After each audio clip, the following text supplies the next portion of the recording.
This is the plaintiff, Eric Crook. He says the defendant was stopped in front of his car in his big truck when a woman in a hot pink car attempted to make a turn in front of the defendant. The defendant put his truck in reverse to let her through and smacked right into his car. The truck had a trailer hitch on it, and the thing nailed the hood of his car. He said he was sorry, but he was just being nice to the cute lady in the pink car. They exchanged information, but then he disappeared.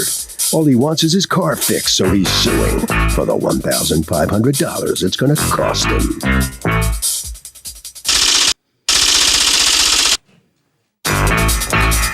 This is the defendant, Nicholas Soldano.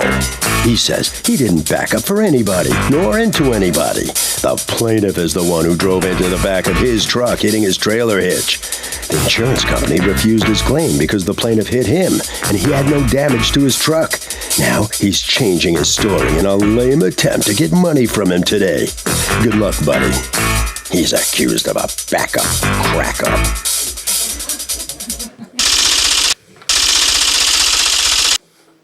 All parties, please raise your right hands.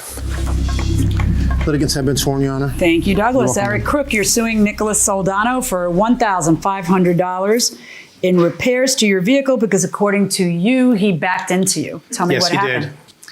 Yes, he did. He and I were traveling eastbound on Route 347. That's in Mount Sinai on Long Island. We had both pulled up to the traffic light prior to North Ocean Avenue. You're behind him. And I'm behind him. I pulled about 8 feet behind his vehicle. He drives a white Ram truck, pretty late model. Had a big pop-up in the back, like you to put equipment in. And the window for the pop-up was about 4.5, maybe 5 feet. All right, so I'm sure he couldn't really see through the rear view mirror since I'm driving an Accord, which is a much lower vehicle. So I'm stopped. He's stopped. Could you see his mirrors?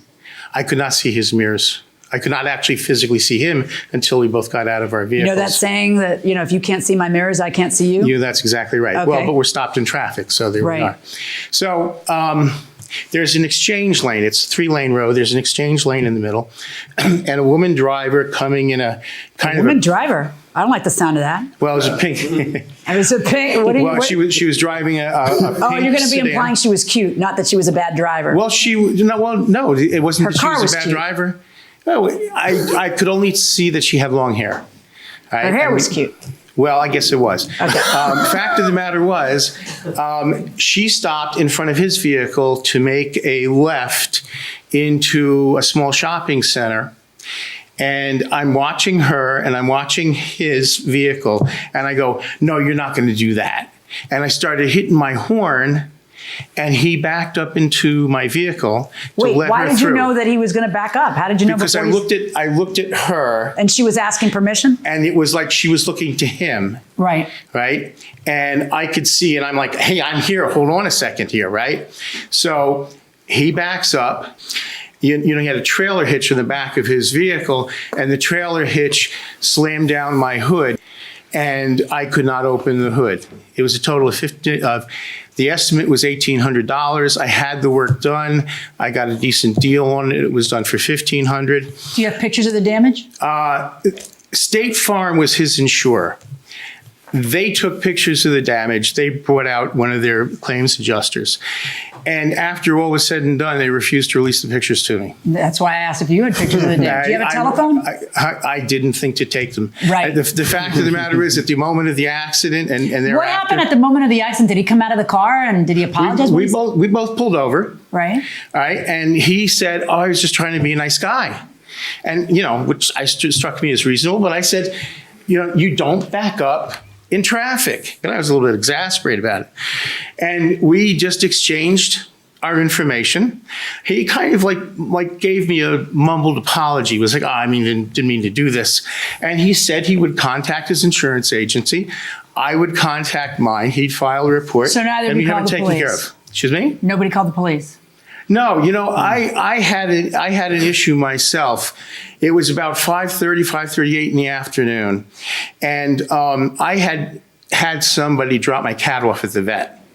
and I needed to get to the vet before 6 o'clock. So am I going to wait a half an hour for a police Half an report? hour. That is you totally lowballed it. All right, Exactly, that's true. Tell me what happened.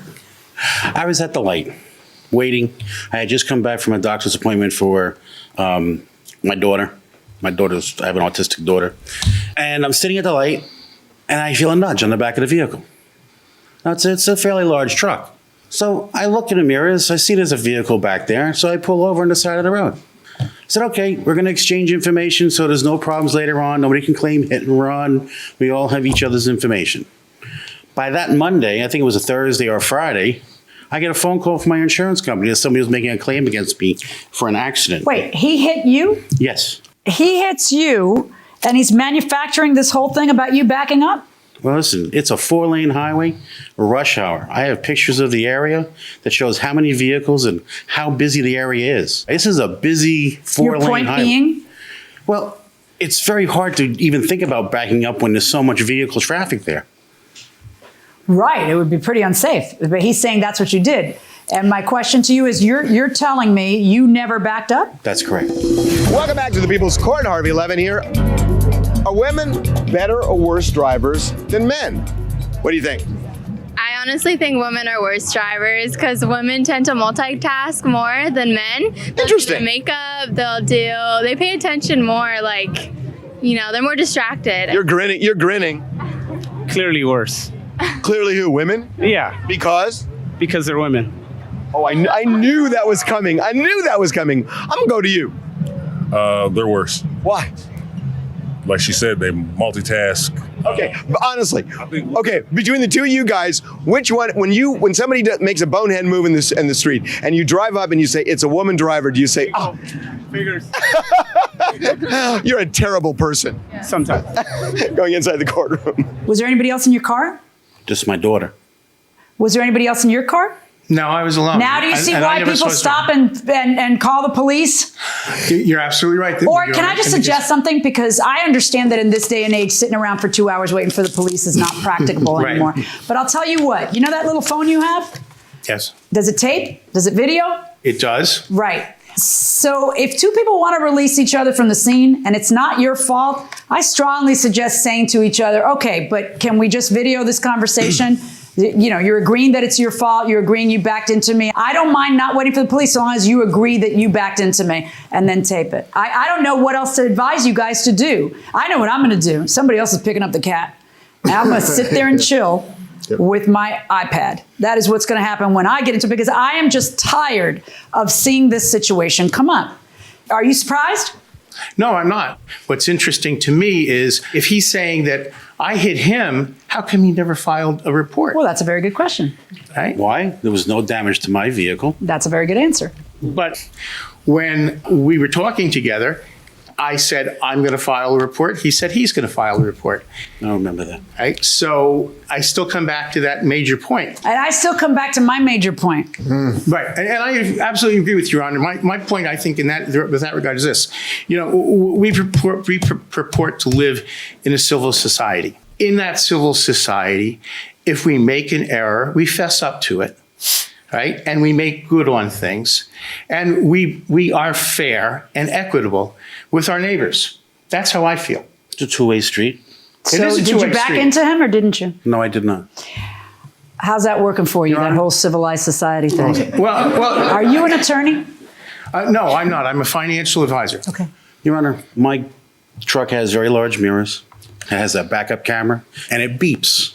What kind of car are you driving?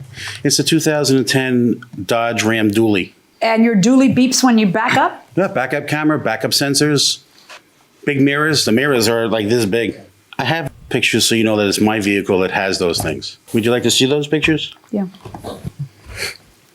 It's in a progression showing what my dashboard looks like before and after. So these are photographs of your warning system. Yes. And then this is a photograph of your... One picture is the dashboard before, while it's in drive. Then there's another picture of when you put it in reverse. It then goes to the camera in the back. And then when you get to a certain feet away from anything that's behind you or something runs behind you, the vehicle beeps and chirps.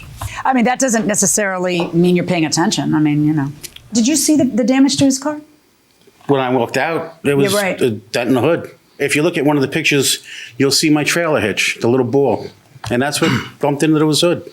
Are you insured? Yes, I am. Did you ever tell me you were trying to be a nice guy? No. You know, Accidents happen. And yeah, accidents happen. But here's the thing. This isn't a criminal case where he has to prove it beyond and to the exclusion of every reasonable doubt. This is a civil case where I just have to have a feeling of more likely than not. And there's just something about what he's testifying to that has a ring of truth to me. And it's bothering me because I kind of think you backed up. In fact, I don't kind of think you backed up. I kind of know you backed up. And yeah, I kind of wish that if that's the case, that we hadn't gotten this far too. But welcome to my world, because this is all I do. Verdict for the plaintiff, $1,500. Thank you, Your Honor. Well, two completely different stories, and it's the judge's job to choose one. So step on in here. She made her decision. What's your reaction? Don't like it, but it is, and that's why we came here for that. So I mean, he's got a fair person to say their opinion about what happened. How did you like this impassioned speech he made to the court? You never like it when it doesn't go your way. It is what it is. Okay, all right. Head right around the corner right here, and come on in here. Well, congratulations. I don't know what it was, but Thank you. The judge believes you. And I appreciate that because I realize it's a simple question of my version versus his version. And I'm kind of glad the judge really looked at this as an issue of, well, in an honest society, we should be honest about things. And I think the key element of it was that Nick feels that this was a just solution. Harvey? Okay, I'm going to repeat what the judge said. Take pictures of the car when you get in a crash before moving the car. The way the cars are positioned can make a huge difference. That will do it for this case. Litigants for the next case on the way into the courtroom right now.